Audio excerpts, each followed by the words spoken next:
State movement को कहीं भी रिस्ट्रिक्ट ना केंद्र की ओर से किया गया है ना स्टेट की ओर से किया गया है। हमने सिर्फ इतनी ही बात कही है कि बहुत बड़ी तादाद में हिमाचल के लोग और हिमाचल के साथ में दूसरे लोग जो हिमाचल पर आ रहे हैं, हिमाचल के लोग तो घर आ रहे हैं, अपना घर है, परिवार है, हिमाचल के रहने वाले हैं, उनको रोकना भी संभव नहीं है, रोकना भी उचित नहीं है।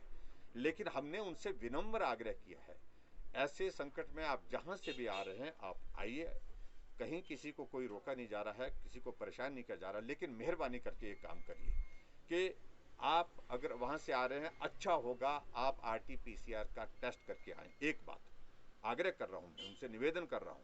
और उसके साथ दूसरी बात हमने ये भी कही है कि अच्छा होगा अगर RT-PCR टेस्ट आप नहीं कर पाए, उस सूरत में एक बात को सुनिश्चित करें कि अगर आप घर पहुंच रहे हैं तो घर पहुंच करके होम क्वारंटाइन करें, होम आइसोलेशन में रहें, और होम आइसोलेशन में रह करके लोगों के बीच में वो संक्रमण ना जाए, उस बात को सुनिश्चित करने के लिए अपना सहयोग दें। कह रहा हूँ अभी रेगुलेट करने की जो बात है उसको एनफोर्स करने में कठिनाई आ रही है, बहुत बड़ी कठिनाई आ रही है उसमें। लेकिन फिर भी उसके बावजूद हमने पंचायती राज संस्थाओं के चुने हुए प्रतिनिधि, दूसरे प्रतिनिधि हमारे जो भी हैं शहरी क्षेत्र में भी, उन सब की ड्यूटी लगा दी है, हेल्थ केयर वर्कर्स की ड्यूटी लगा दी है, और अब एडमिनिस्ट्रेशन उसको अपने आप मॉनिटर कर रहे हैं, सभी SDM की ड्यूटी लगा दी है। और उसके साथ साथ में सख्ती हमने ज़्यादा करने के लिए निर्णय कर लिया कि जो शादियों में लोग जो है अभी तक भी नहीं मान रहे, जो दुर्भाग्यपूर्ण है। बहुत हमको इस बात को लेकर के सब बहुत नाराजगी है। सुबह से शाम तक 50-50 की जो है वो पाँच पाँच बार लोगों को बुला रहे हैं। सुबह 50 बुला रहे हैं, फिर उसके बाद थोड़ी 1 घंटे के बाद 50 बुला रहे हैं, वो उचित नहीं है। वो शाम तक 500 और 1000 का आंकड़ा पूरा कर रहे हैं, वो गलत है। लोगों को इस बात को समझना चाहिए कि किसी के जिंदगी को संकट में डालने का अधिकार किसी को नहीं है। शादी करिए, लेकिन सिर्फ शादी करिए, लेकिन ये धाम के आयोजन बंद करिए। हमारे पास ऑक्सीजन की कमी नहीं है, हमारे पास ऑक्सीजन पर्याप्त मात्रा में उपलब्ध है।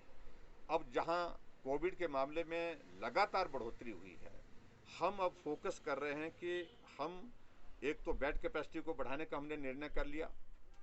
3000 से ऊपर हमने एट प्रेजेंट हमने व्यवस्थाओं को खड़ा करने के लिए जो काम किया है उसमें हम काफ़ी हद तक हम सफल हुए हैं। लेकिन उसके साथ साथ में ऑक्सीजन सभी जगह उपलब्ध हो, उस बात के लिए भी हम कर रहे हैं कोशिश। और जहां हम इस बेड कैपेसिटी को 5000 तक हम इसको स्केल अप करने की कोशिश कर रहे हैं, उसके लिए भी हम तैयारी कर रहे हैं। और मैं बताना चाहता हूँ, हमने केंद्र से जो ऑक्सीजन का जो सिलेंडर होता है वो उसकी कमी है, सिलेंडर की जो है, ऑक्सीजन की कमी नहीं है।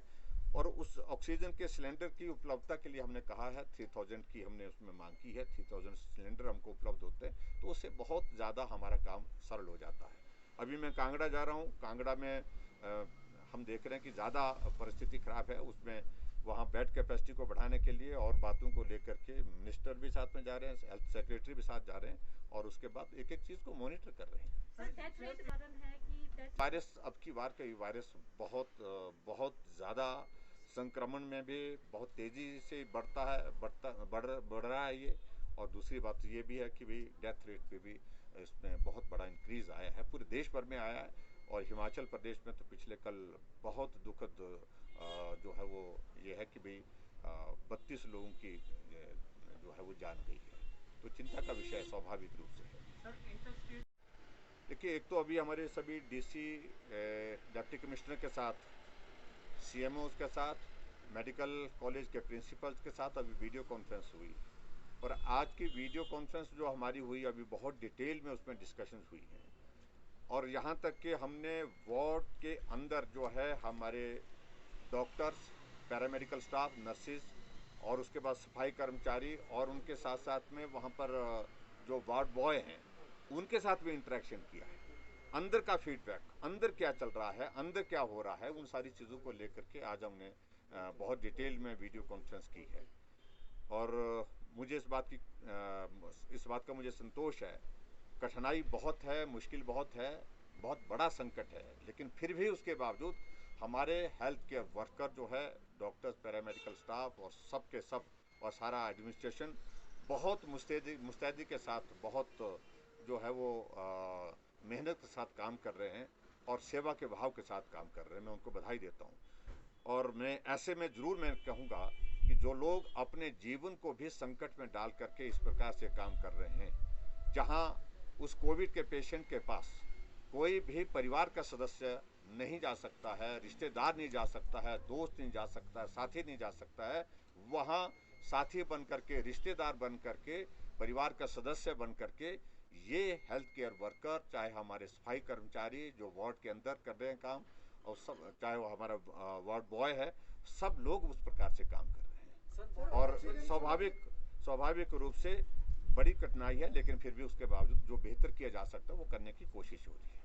वैक्सीन का जो अगला हमारा वो दौर शुरू होने वाला है, उसके लिए सारी मॉडलिटीज़, सारी फॉर्मेलिटीज़ का प्रोसेस कर रहे हैं।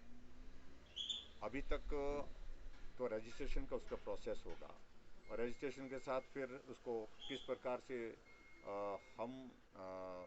हमारे को वैक्सीन कितनी उपलब्ध होगी और किस प्रकार से उसको आगे हम उसको ये कर सकते हैं, रेगुलेट कर सकते हैं, ताकि किसी प्रकार की कठिनाई किसी को ना हो।